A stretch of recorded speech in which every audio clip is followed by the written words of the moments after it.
This is the Drunkdeer A75 Ultra, and it comes with the Gateron magnetic switches, which is my version, and it also comes with the TTC POM switches. So let's get to the review. In all of their previous keyboards, Drunkdeer was using the Resha magnetic switches, and they haven't got the silent version released with the A75 Pro, which was quite unique, but this time the Ultra version is compatible with the TTC POM switches and the Gateron magnetic switches from the Kai S20 standard, which include the Gateron Jade, Jade Pro, Jade Max, Jade Gaming. Okay, so these are the switches up close. I can see they are north facing. There is a Drunkdeer logo on the back. There's the slot for the cable. On the back we have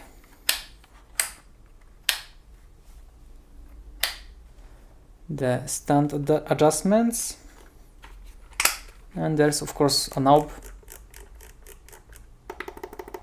You can control music and other things with it. So the keycaps are pretty good. I really like the quality of them. They're ABS keycaps, but they feel the texture is very nice. It's smooth, but kind of, it feels premium. And with the switches they sound very nice, very folky, I think. Okay, and the latency of the keyboard is pretty good. It's not the advertised 0.125 milliseconds. In my testing it was about 0.5 milliseconds, which is still very nice. The cable is very solid. It's 1.5 meters long. So this is the A75 Pro, and this is the Ultra version, and I think they're using the same chassis, and the main differences are of course the keycaps used. As you can see, these are plastic ABS, pretty cheap ones, and these are also ABS, but they feel much better quality. So let's compare them side by side.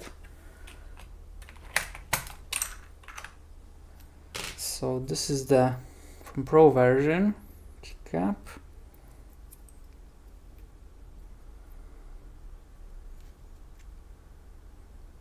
So the biggest difference is in the switches.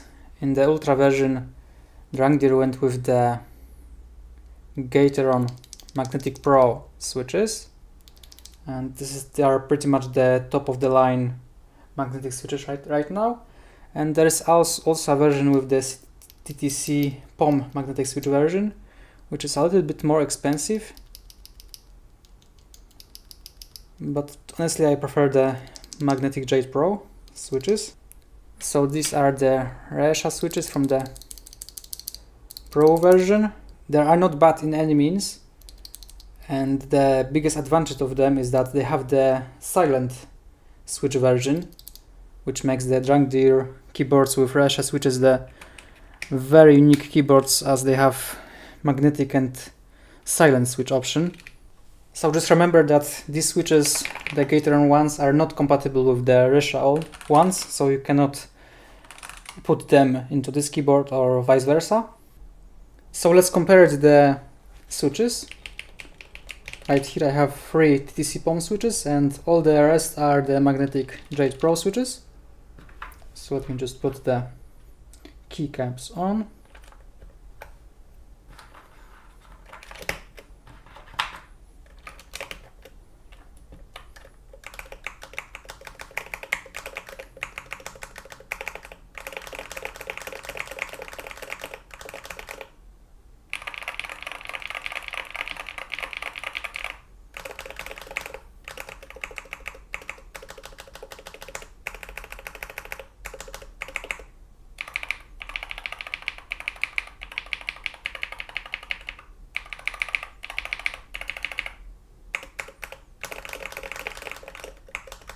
So if you already have the Drunkdeer A75 Pro, I don't think it's really worth an upgrade, but the Ultra version is honestly, I think, worth the price. I think it's around $150 with coupon code HLPlanet.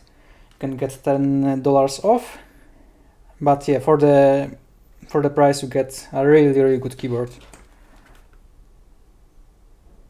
Okay, so I'm the Drunkdeer software. This is the newest version of the Drunkdeer Antler software, and it's missing a bit of stuff because you don't have the mod tab, the mod toggle, and a few options like that. But the rapid trigger and raise the dual trigger and last win, SOCD, everything like that is in here. So this is my gaming profile, and in my gaming profile I'm going with WSASD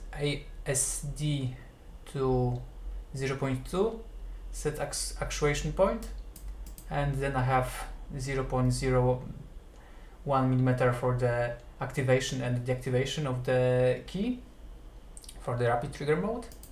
So let's see how it looks in the CS2. So CS2 you cannot use the SOCD, but you can use the rapid trigger. And as you can see, the smallest, lightest touch of the key, and it's moving. So yeah, it's kind of nice. It looks just as you expect to work.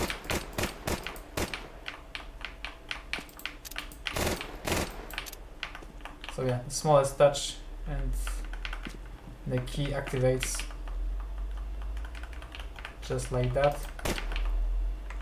And you also have the release dual trigger, so 2-in-1 action keys, and the last win. So I've tested these, and these are also working just fine. You can add key grabs like this, like you add A and W, and you can adjust these settings. I would just recommend you to try it and adjust it to your liking. But as for the rapid trigger in CSGO, it works very good.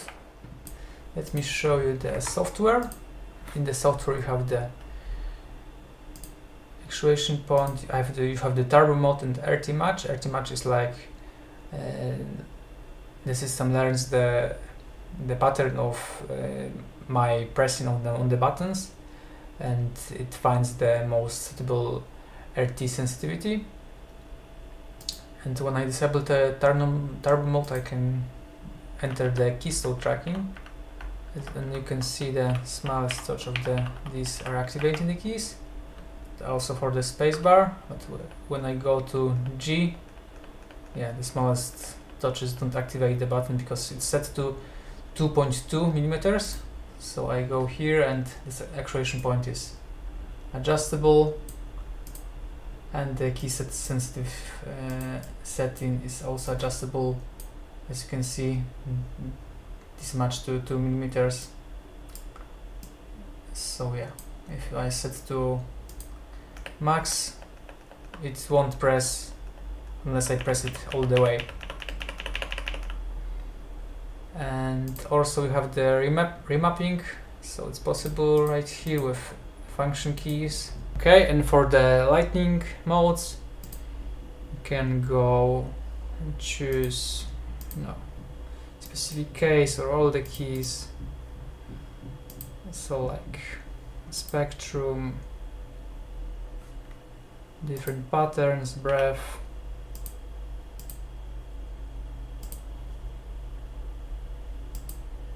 There's quite a few.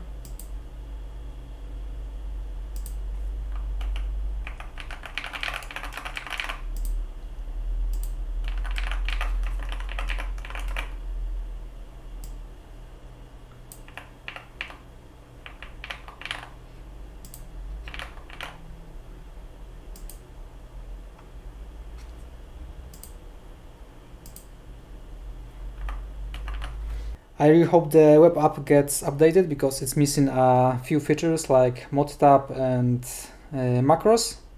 But aside of that, the keyboard is excellent to use. The rapid trigger and snap tab work very well. I haven't had any issues with them. The keycaps are very nice. The switches very good, and they sound excellent for me. So for $150, It's a very solid option. So let me know what you think in the comments and see you in the next video. Cheers! Final sound test.